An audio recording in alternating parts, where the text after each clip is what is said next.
Hi friends, ఈరోజు స్పెషల్గా రుచికరమైన చికెన్ కర్రీ చేశాను. చూడడానికి ఎంత బాగుందో తినడానికి అంతకంటే రుచిగా ఉంది.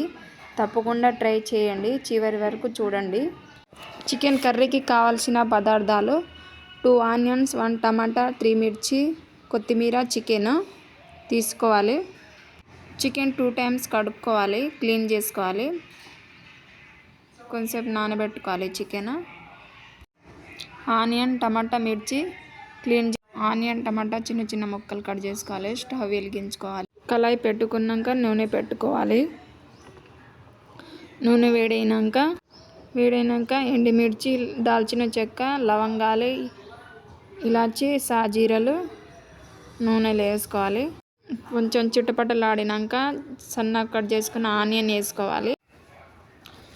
ఆనియన్ వేసుకున్నాక గంట తీసుకొని అటు ఇటు తిప్పాలి, మాడిపోకుండా.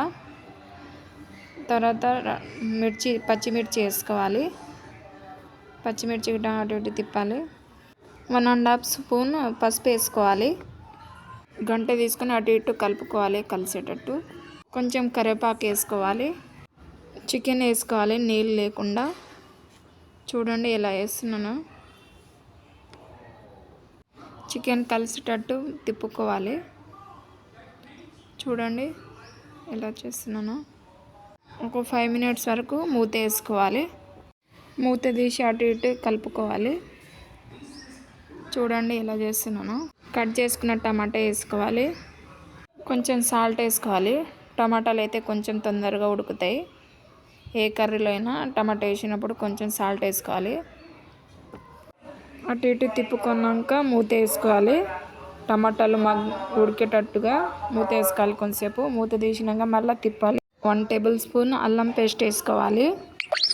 అటు ఇటు కలుపుకోవాలి. పచ్చి వాసన పోయేటట్టుగా ఉడికించుకోవాలి కొంతసేపు. అల్లం పేస్ట్ పచ్చి వాసన పోవాలంటే మూత వేసుకోవాలి కొంతసేపు. మూత తీసినాక చూడండి మళ్ళీ తిప్పుకోవాలి. 2 టేబుల్ స్పూన్ కారం వేసుకోవాలి. 1 టేబుల్ స్పూన్ ధనియాల పొడి వేసుకోవాలి. కొంచెం సాల్ట్ వేసుకోవాలి. కారము, ధనియాల పొడి, సాల్ట్ మిక్సింగ్ అయ్యేటట్టుగా కలుపుకోవాలి. చూడండి ఈ విధంగా కలుపుకోవాలి. కలుపునాక కొంచెంసేపు మూత వేసుకోవాలి. ఒక 2 నిమిషాలు. మూత తీసినాక మళ్ళీ ఒకసారి అటు ఇటు కలుపుకోవాలి, మిక్సింగ్ చేసుకోవాలి. 1 గ్లాస్ వాటర్ తీసుకోవాలి. వాటర్ పోసుకోవాలి. వాటర్ పోసుకున్నాక అటు ఇటు కలుపుకొని కొంతసేపు మూత వేయాలి. ఒక 20 మినిట్స్ వరకు మూత వేసుకొని ఉడకనించాలి. తర్వాత మూత తీసినాక అటు ఇటు మిక్సింగ్ చేయాలి గంట తీసుకొని. 1/2 స్పూన్ గరం మసాలా వేసుకోవాలి. కొంచెం ఘాటు ఉండేటట్టుగా మళ్ళీ అటు ఇటు మిక్సింగ్ చేసుకోవాలి. కర్రీ అయితే రెడీ అయిపోయింది. కొంచెం కొత్తిమీర వేసుకోవాలి పైన.